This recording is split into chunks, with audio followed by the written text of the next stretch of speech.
Hey guys, what's going on? Make a little video on what I do with my recycled candles or old candles. You can see right here, got a bag full of them, all different colors, all different scents. I'm probably gonna be using these guys right here, this blue, and might mix it with purple, see what that does. And it's got a little bit of my equipment, my setup, mold I just made, or a candle I just made, a couple molds. Have this old-fashioned, not even old-fashioned, just this little gift I got when I was a kid, and it still works after all these years. And I actually just invested into buying one of these pots. It came with like a thermometer, a pound of wax, some little cups, and here's just my scents, colors, and all that kind of stuff. And I'll get back to you with the candle making. Alright guys, so I think I'm going to be using these two right here, these blues, and the rest of the purples, and I'm going to mix them all together. First, I really want to clean them up because you can see there's like, they're in a bag with other candles, so there's a lot of wax from other colors on here, so I'm going to clean that up so it doesn't get the particles when I pour it. And I think I'm going to be using this pillar mold right here. Pretty short, it's about 5 inches, nothing crazy about it, but it's a new mold I just got. It's metal. I've been using plastic for the longest of times, so I want to try this metal mold out, give it a shot. So I'm just going to warm this up, wait for that to heat up, and I'll put my candles in there and I'll get back to you. Alright, while that was heating up, all I did was just clean these off a little bit. All I use is this paper clip and kind of rub the sides down. It doesn't take a lot. Also, I like to just open this up and just, wipe it down real quick in case I forgot anything from the last time. You can see there's charcoal and stuff like that in there. Just make sure that's got no more wax from the last batch. And then I'm going to go ahead and prepare this for you. Alright, so making the wick isn't that hard. All you do is just grab some wick. Buy it at any store. I got mine from Michael's. And what you want to do is I like to use these. These came with a set. They're pretty much just a wick holder. And what you do is you make a clove hitch. If anybody knows how to do that, you go around, on top of, and then through. Tighten that up. And you can pull as hard as you want. That's not coming loose. That's what I like to use. So pretty much you can cut it to size, and then you're going to put it through the hole at the bottom. Usually most molds will have this, just a hole at the bottom. You pull a string through, and I have a rubber stopper that I'm going to use. That pretty much just holds the wick in place along with the wax and keeps it from spilling out. So we'll give that a try. Okay?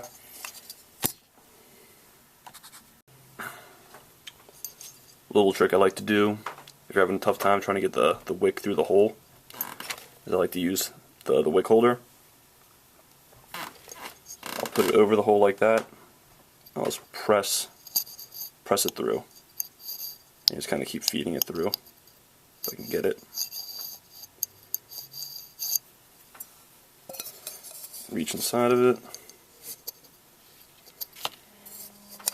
Here, reach inside of it. Reach inside the mold. You can see it's coming through the other side. Just pull it through. You got to pull it through.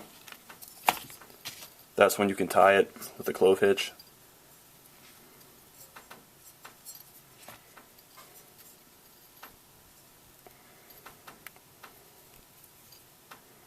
Pull that tight.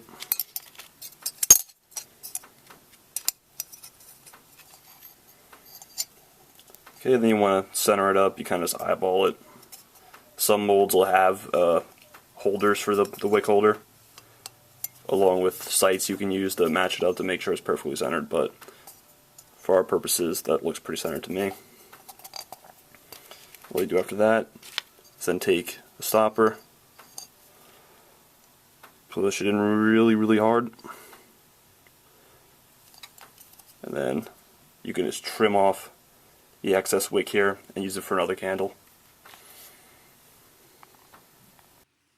So now instead of the rubber plunger, I'm going to use some mounting putty that I got from my local Walgreens.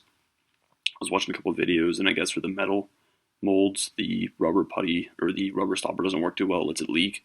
So I'm just going to cover up the bottom of the wick in the hole and hope that this putty can keep the wax from spilling out, because that's a real issue, because wax is really difficult to clean up if it's spilled. So I'm just going to use these. I got the blues, I got my purples. I'm going to throw them into my already heated up pan. I'm going to let these sit. It takes about 15 or so minutes if I keep it open. I have it on somewhat decently high heat, don't want to have it too high.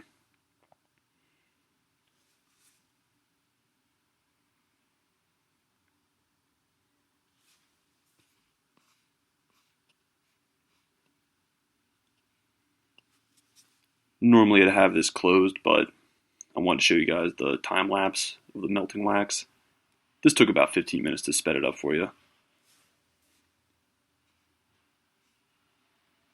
But as it melts, you add more wax.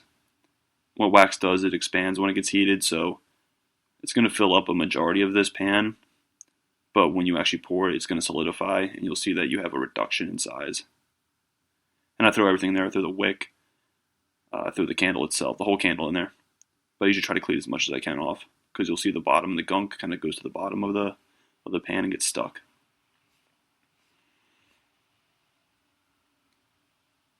Alright, so the wax is all melted. I'll just use a paper clip. I'll scoop out the wicks. It's easier to do this now instead of waiting later, having them plug up the bottom.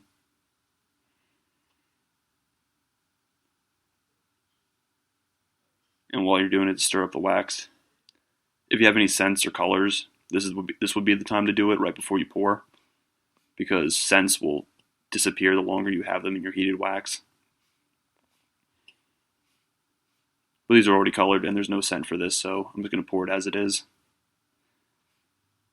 So this is my first time using the metal mold with the putty. I'm going to put some paper towels underneath just in case it does leak. I can clean it up easier.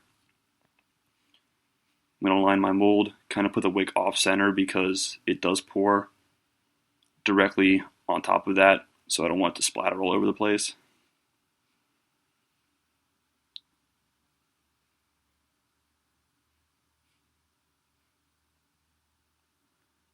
All right, I'm going to turn it on.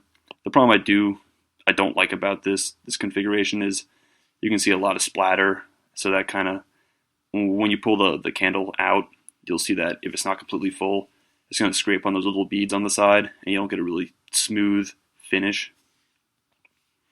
But this wasn't a lot of wax, so that was my first pour. I'm going to let that sit for about half hour to an hour. Let it solidify itself. Just kind of make sure that the wick's recentered so I don't have to have a candle that burns funny. Just gotta watch out because this does drip a little bit. That's another thing I don't like about this machine. So I gotta wash my fingers.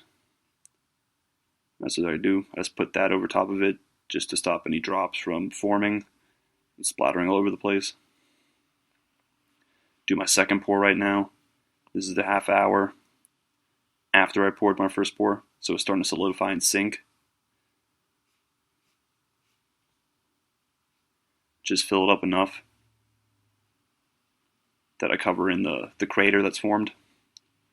Do the same thing, realign it, and cover it up.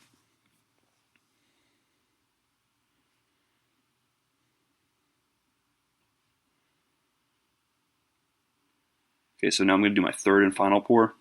The crater's not as large, but I was going to use the rest of my wax. And just fill it up to the top.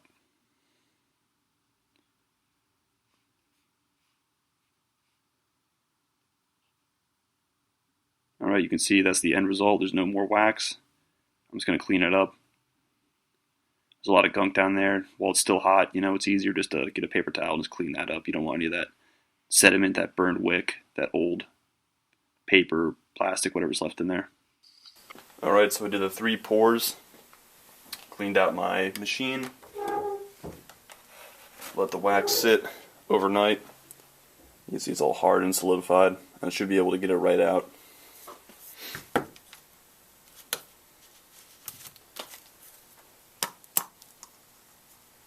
Just gotta peel off the molding.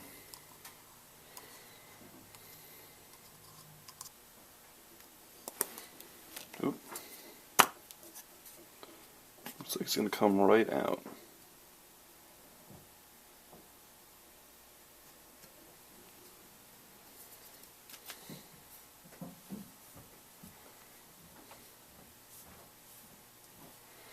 Alright, there's the bottom of it. There's my top. Now it's not the cleanest, because when you pour it out of this machine, it kind of drips. I don't like it that much. That's why I got this the new pot. So all you have to do is just pretty much go ahead and snip the wick. Usually leave like a 1/4 of an inch on the top, and the bottom you just take it down to the nub.